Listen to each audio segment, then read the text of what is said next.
My dog Marcus. Do you have a pet dog?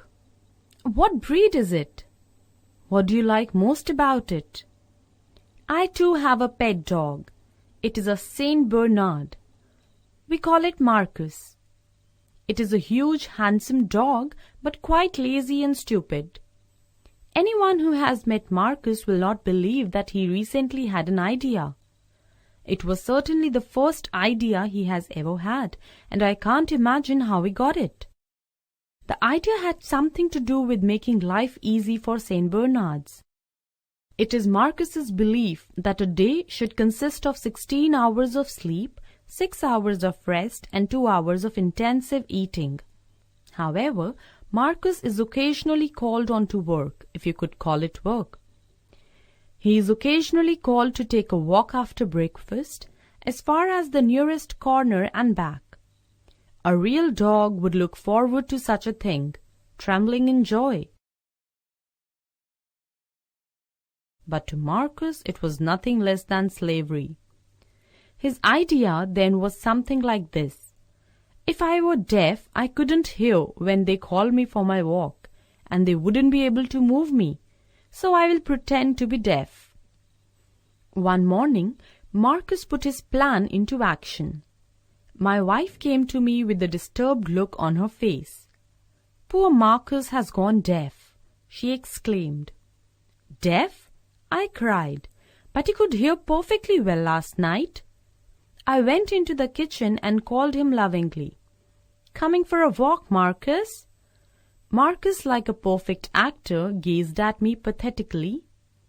It looked as though he was dying to hear what I was saying. After a good deal of shouting, we left him where he was. He rested his big head on its front paws and again went to sleep. We remained constantly worried about him. It took us a few days to notice that Marcus was only partly deaf. He could hear anything connected with food. One Sunday I was carving a joint when a tiny scrap of meat slipped from the fork and dropped on the carpet. Although Marcus was asleep in the kitchen some distance away, he hurtled into the dining room and gulped it down. "Hey, aren't you deaf?" I said. Marcus's jaw and tail both dropped.